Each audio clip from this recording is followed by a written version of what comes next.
कि देखिए, आज ये जो अनशन का कार्यक्रम यहाँ आदरणीय चंद्रशेखर जी के नेतृत्व में रखा गया था, इसमें शामिल होने के लिए आज भोरंज की हमारे जनता की तरफ से मैं गया था और हमारे सारे कार्यकर्ता भी साथ में थे।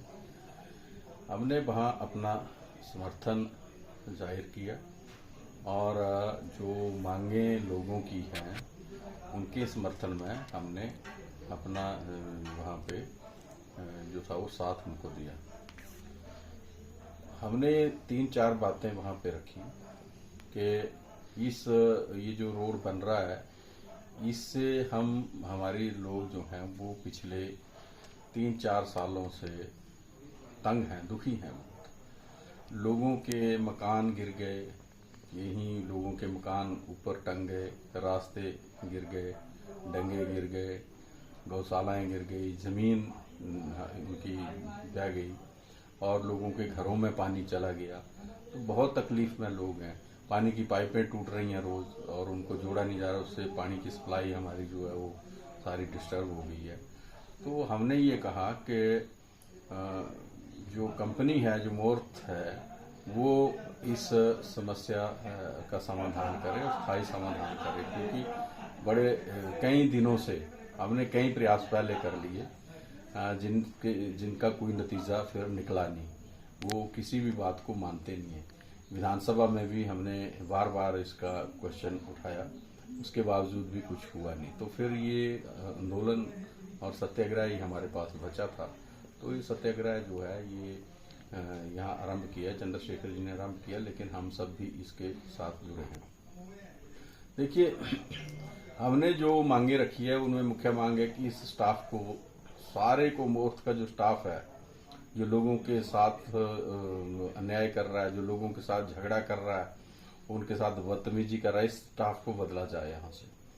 दूसरी हमारी ये है कि एक हमारे को तय सीमा लिखित रूप में दी जाए कि इतने समय के अंदर हम इस कार्य को पूर्ण कर लेंगे, क्योंकि 2020 से ये काम शुरू हो गया था।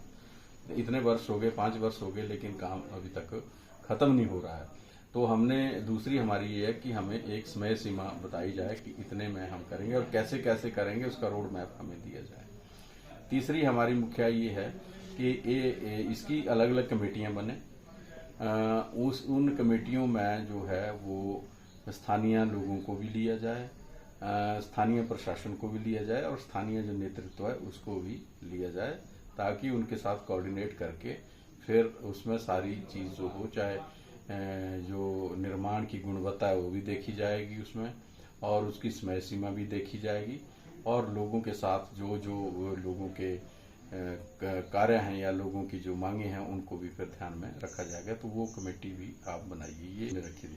जो हमने ये रखी थी कि आप CSR के तहत जो लोगों को असुविधा हुई है, लोगों के जो साथ लगते लिंक रोड हैं वो खराब हुए हैं तो उनको भी बनाइए, लोगों के डंगे खराब हुए हैं उनको भी बनाइए, लोगों के जो कूले हैं वो भी, पानी के जो रास्ते थे वो बाधित हुए हैं उनको भी आप बनाइए, लोगों हमारी जो पाइपें टूटी हैं या कोई बड़ी पाइपलाइन है उनको भी आप जो है वो उससे रिपेयर करिए, लोगों की कोई कुएं थे, बौड़ियां थी वो प्रभावित हुए उनको भी आप बनाइए, कुछ स्कूल था, सरकारी बिल्डिंगें थी उनको भी आप बनाइए, क्योंकि ये सारे जो हैं ये उनके एग्रीमेंट में हैं, होते हैं ये, तो उनको ये चीज भी करनी चाहिए। तो ये सारी मांगे थी हमारी। इन मांगों के लिए हमने कल तक का समय दिया है कि कल शाम तक अगर ये इन हमारी मांगों को मानते नहीं है तो फिर इस आंदोलन को फिर हम और उग्र करेंगे। फिर इस आंदोलन को, ये आंदोलन फिर एक जगह का नहीं रह जाएगा, फिर ये हमीरपुर विधानसभा क्षेत्र, भोरंज विधानसभा क्षेत्र, सरकाघाट, धर्मपुर और मंडी विधानसभा क्षेत्रों से होता हुआ पूरे प्रदेश में जाएगा। और इसमें फिर परसों से मैं भी अमरण अनशन पर इसमें बैठ जाऊंगा।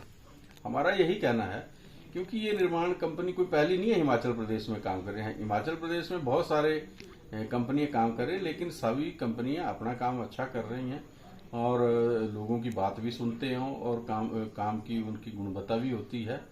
और बड़े प्यार से लोगों के साथ वो बिहेव करते हैं। लेकिन ये एक नई कंपनी है, ये सुनती नहीं है लोगों की, ना ये प्रशासन की सुनती है, ना स्थानीय जनता की सुनती है, ना ये विधायकों की सुनती है, ना ये सांसदों की सुनती है।